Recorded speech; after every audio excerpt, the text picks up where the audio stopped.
دوستو آج کی اس ویڈیو میں بات ہوگی ظہیر الدین بابر کے بارے میں۔ یہ وہ بہادر اور ہوشیار انسان تھا کہ جس نے ہندوستان کی سب سے مضبوط اور سب سے لمبے وقت تک قائم رہنے والی سلطنت یعنی مغل سلطنت کی بنیاد رکھی تھی۔ دوستو یہ بات تو ہم میں سے کسی سے بھی چھپی ہوئی نہیں ہے کہ ہمارے دیش بھارت پر اگر سب سے زیادہ لمبے وقت تک کسی نے سلطنت کی ہے تو وہ ہے مغلیہ خاندان یعنی کہ سلطنت مغل۔ مغلوں نے نہ صرف ہمارے دیش بھارت کو ایک جگہ پر اکٹھا کیا بلکہ ساتھ ہی ساتھ اس دیش کو حد سے زیادہ مضبوط اور طاقتور بھی بنایا۔ لیکن نہ جانے ایسا کیا ہو گیا کہ آج مغل خاندان کا جب بھی ذکر کیا جاتا ہے تو جہاں ایک طرف کچھ لوگ ان کا نام سن کر خوش ہوتے ہیں تو وہیں دوسری طرف کچھ لوگ ایسے بھی ہیں جو ان کا نام سن کر غصہ کرنے لگتے ہیں، اور ان تمام چیزوں کی وجہ ایک ہی ہے، وہ ہے ہسٹری۔ کیونکہ مغلوں کے بارے میں ہر ایک کو الگ الگ طریقے سے ہسٹری پڑھائی جاتی ہے۔ جہاں ایک طرف کچھ لوگوں کا مغلوں کا صرف صاف کردار دکھایا جاتا ہے اور کالے کردار کو چھپا لیا جاتا ہے، تو وہیں دوسری طرف کچھ لوگوں کو مغلوں کا صرف کالا کردار دکھایا جاتا ہے اور سفید کردار کو ان سے چھپا لیا جاتا ہے۔ لیکن دوستو آج کی اس ویڈیو میں ہم آپ کو مغلوں کی ریئل ہسٹری بتائیں گے، اور اس ویڈیو میں ان کے نیگیٹو اور پوزیٹیو دونوں پوائنٹس رکھیں گے، کیونکہ دوستو آج کی اس ویڈیو کو ہم جس ہسٹری بک سے بنا رہے ہیں اس بک کا نام ہے بابر نامہ۔ یہ وہ کتاب ہے جو خود مغل سلطنت کے پہلے سلطان یعنی کہ بابر نے اپنے ہاتھوں سے لکھی تھی۔ تو دوستو آج کی اس ویڈیو میں ہم جانیں گے کہ آخر بابر کون تھا اور بابر ہندوستان میں کیسے آیا تھا، اور آخر ہندوستان میں آنے کے بعد اس نے اتنی چھوٹی فوج کے ساتھ اتنی مضبوط اور بڑی سلطنت کو کیسے فتح کر لیا تھا۔ ساتھ ہی میں ہم جانیں گے کہ آخر بابر کا بابری مسجد کے ساتھ کیا کنیکشن تھا۔ تو چلیے دوستو یہ ویڈیو شروع کرتے ہیں۔ دوستو بابر کا جنم 14 فروری 1483 میں ایک ایسے شہر میں ہوا تھا جو شہر آج ازبکستان دیش میں پایا جاتا ہے۔ بابر کا پورا نام ظہیر الدین محمد بابر تھا۔ بابر کے بارے میں سب سے خاص بات یہ ہے کہ بابر کا رشتہ باپ کی طرف سے اوپر جا کر امیر تیمور سے ملتا تھا، جو کہ اپنے دور کا پوری دنیا کا بہت ہی بڑا سلطان تھا۔ تو وہیں دوسری طرف بابر کا اس کی ماں کی طرف سے اگر رشتہ دیکھا جائے تو اوپر جا کر منگولوں کے سب سے بڑے سردار چنگیز خان سے ملتا تھا۔ یعنی آسان لفظوں میں اگر یہ کہا جائے تو غلط نہیں ہوگا کہ ظہیر الدین بابر کو امیر تیمور اور چنگیز خان کی بہادری وراثت میں ملی تھی۔ دوستو اگر آپ لوگ یہ تو جانتے ہی ہوں گے کہ امیر تیمور کی بہت بڑی سلطنت تھی، لیکن جب امیر تیمور کا انتقال ہوا تھا تو اس کی سلطنت کو اس کے بیٹوں نے کئی حصوں میں بانٹ لیا تھا۔ انہی بٹی ہوئی سلطنتوں میں سے ایک سلطنت ازبکستان کے علاقے میں بھی تھی۔ یہ سلطنت امیر تیمور کی 5 نسل کے بعد آ کر ظہیر الدین باپ کے پاس کے حصے میں آئی تھی، اور پھر بابر کے والد کے مر جانے کے بعد یہ سلطنت بابر کے حصے میں آئی۔ جس وقت بابر اپنے والد کی گدے پر بیٹھا تھا تو اس وقت اس کی عمر صرف 13 سال تھی، لیکن اچانک سے بابر کے چاچا نے اس کے خلاف بغاوت شروع کر دی۔ نہ چاہتے ہوئے بھی بابر کو اپنے چاچا سے لڑائی کرنی پڑی اور بابر کے ہاتھوں سے وہ سلطنت چلی گئی۔ اس کے بعد بابر کئی سالوں تک جنگلوں میں پھرتا رہا۔ بابر نے اپنی 30 سال تک کی عمر جنگلوں میں بھٹک بھٹک کر ہی گزار دی تھی۔ بابر کے لیے کئی دن تو ایسے مشکل سے بھرے ہوئے گزرے تھے کہ بابر کو جنگلوں میں 2 وقت کی روٹی بھی نصیب نہیں ہوا کرتی تھی، لیکن بابر نے کبھی بھی ہار نہیں مانی تھی۔ بابر کو جب محسوس ہوا کہ سلطنت کو واپس نہیں لے پائے گا تو اس نے اپنی سلطنت کو واپس لینے کے بجائے افغانستان کو فتح کرنے کا ارادہ بنایا۔ بابر نے سب سے پہلے افغانستان کے کچھ علاقوں کو فتح کیا اور ان علاقوں کو فتح کرنے کے بعد ہندوستان کی طرف روانہ ہوا۔ دوستو کہا جاتا ہے کہ جس وقت بابر ہندوستان کو فتح کرنے کے لیے ہندوستان میں داخل ہوا تھا تو اس وقت بابر کے پاس صرف 13,000 ہی فوج تھی، اور اس کا مقابلہ تھا پٹھان سلطنت کے سلطان یعنی کہ ابراہیم لودھی سے۔ ابراہیم لودھی کے پاس تقریباً 1 لاکھ کی فوج تھی۔ ابراہیم لودھی کو بھی یہی لگ رہا تھا کہ وہ بابر کو آسانی کے ساتھ ہرا سکتا ہے، کیونکہ دوستو ابراہیم لودھی کے پاس 1 لاکھ کی فوج کے ساتھ ساتھ ہزاروں کی تعداد میں ہاتھی بھی موجود تھے، حالانکہ بابر کے پاس ہاتھی بھی نہیں تھے۔ دوستو ہر چیز بابر کے پاس ابراہیم لودھی کے مقابلے میں کم تھی، سپاہی بھی کم تھے، ہتھیار بھی کم تھے اور ہاتھی بھی نہیں تھے، لیکن اس کے باوجود بھی بابر کو پورا کانفیڈنس تھا کہ وہ ابراہیم لودھی کو آسانی سے ہرا دے گا، کیونکہ بابر کے پاس ایک ایسا ہتھیار تھا جو آج سے پہلے ہندوستان میں کسی نے نہیں دیکھا تھا، اور نہ ہی اس جنگ سے پہلے ہندوستان کی کسی جنگ میں وہ ہتھیار استعمال کیا گیا تھا، اور وہ ہتھیار تھا بابر کی خطرناک توپیں۔ آخرکار ایک دن پانی پت کے میدان میں ظہیر الدین بابر اور ابراہیم لودھی کے بیچ گھمسان کی جنگ شروع ہو گئی۔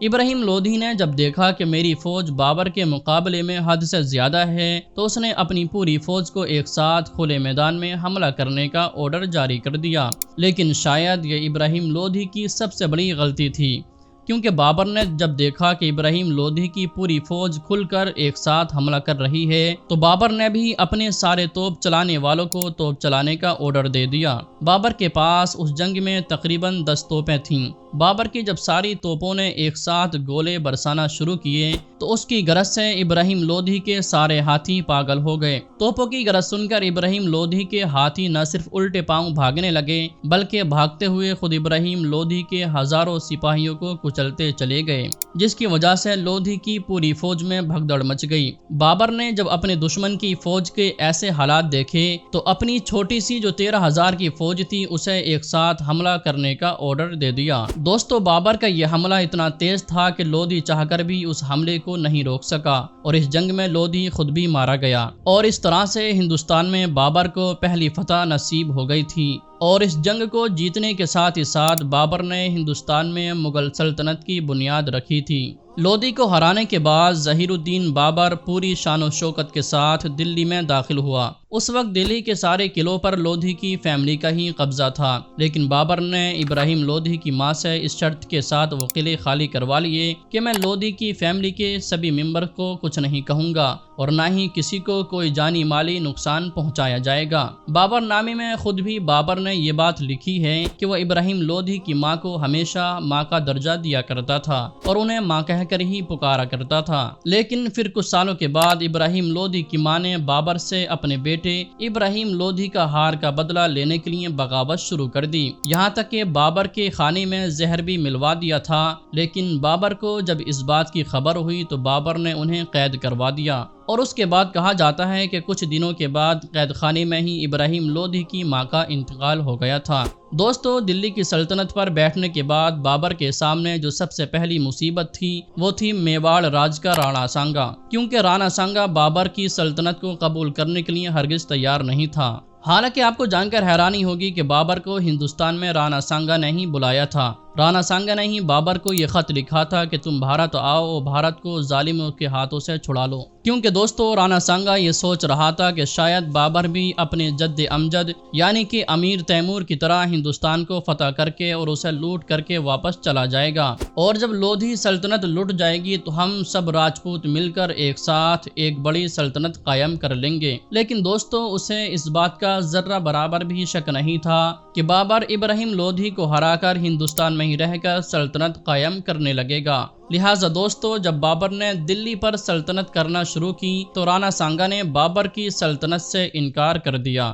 ساتھ ہی ساتھ آپ کو بتاتے چلیں کہ رانا سانگا نے نہ صرف بابر کو بھارت میں بلایا تھا بلکہ ساتھ ساتھ یہ بھی کہا تھا کہ وہ ابراہیم لودھی کے خلاف بابر کا جنگ میں ساتھ بھی دے گا۔ لیکن جب بابر ہندوستان میں ابراہیم لودھی کے خلاف جنگ کر رہا تھا تو رانا سانگا اپنے علاقے میں بیٹھ کر یہ سب کچھ دیکھ رہا تھا اور بابر کی مدد نہیں کر رہا تھا، اس وجہ سے بھی بابر رانا سانگا سے حد سے زیادہ ناراض تھا۔ آخرکار دلی کا سلطان بننے کے 1 سال بعد ہی یعنی کہ 1527 کو رانا سانگا اور بابر کے بیچ ایک زبردست جنگ ہوئی۔ اس جنگ میں بھی بابر نے اپنی زبردست ہوشیاری اور توپوں کے ذریعے سے رانا سانگا کی فوج کو چند لمحوں میں ہی ہرا دیا تھا۔ رانا سانگا کو جب محسوس ہوا کہ وہ اب اس جنگ میں نہیں بچ پائے گا تو وہ بیچ میں ہی جنگ چھوڑ کر پیٹھ دکھا کر بھاگنے لگا، لیکن بابر نے رانا سانگا کا پیچھا نہیں کیا۔ کہا جاتا ہے کہ دوستو بابر سے ہارنے کے بعد ٹھیک 1 سال کے بعد ہی رانا سانگر کی موت ہو گئی تھی، اور پھر 1-2 سال کے بعد ہی یعنی کہ 1530 میں خود بابر کی بھی موت ہو گئی تھی۔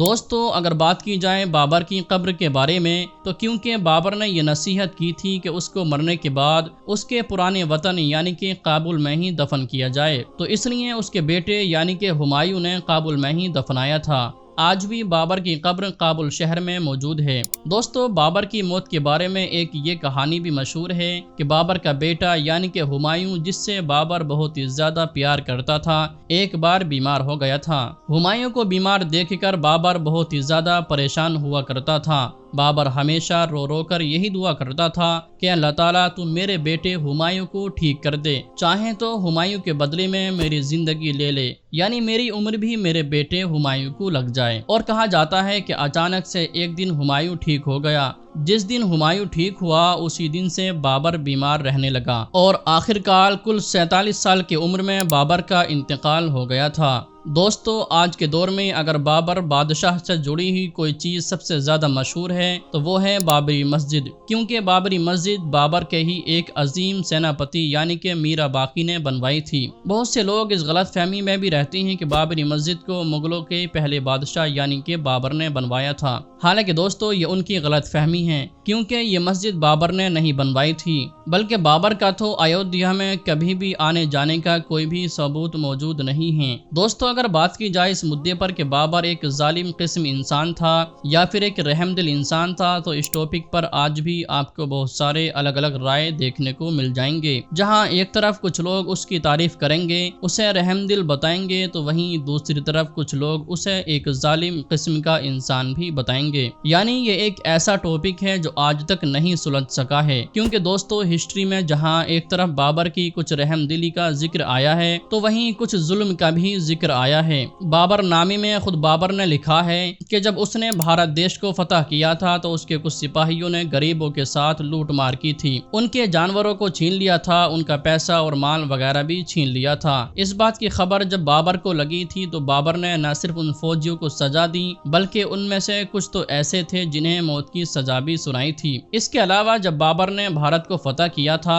تو ابراہیم لودھی کی گھر کی جتنی بھی عورتیں اور بچے تھے ان کے ساتھ بھی بہت اچھا سلوک کیا گیا تھا، جو اس بات کو ثابت کرتا ہے کہ وہ ایک رحم دل انسان تھا۔ لیکن وہیں دوسری طرف ہسٹری میں کچھ اس کے الٹ چیزیں بھی ملتی ہیں۔ کچھ اتہاسکار ظہیر الدین بابر کے اوپر ہمیشہ سے ہی سکھوں کے ایک بڑے گرو کو قتل کرنے کا الزام لگاتے آئے ہیں۔ تو دوستو امید کرتے ہیں آج کی یہ ویڈیو آپ کے لیے ضرور یوزفل ثابت ہوئی ہوگی۔ دوستو اگر آپ کو اس ویڈیو سے کوئی شکایت ہے یا پھر ہمارے لیے کوئی ایڈوائز ہے تو آپ کمنٹ باکس میں اپنی رائے ضرور دیں۔ ساتھ ہی ساتھ کمنٹ باکس میں یہ بھی بتائیں کہ آپ بابر کو کس طرح سے دیکھتے ہیں، یعنی کہ وہ ایک ظالم قسم کا انسان تھا یا پھر ایک رحم دل انسان تھا۔ فی الحال دوستو آج کی اپنی اس ویڈیو کو ہم یہیں پر ختم کرتے ہیں۔ ویڈیو پسند آنے پر نہ صرف ویڈیو کو لائک کریں بلکہ اپنے دوستوں کے ساتھ ضرور شیئر کریں، اور اسی طرح کے نالجبل اور ہسٹوریکل ویڈیوز ہمیشہ دیکھنے کے لیے ہمارے ہسٹری فورم یوٹیوب چینل کو ضرور سبسکرائب کریں۔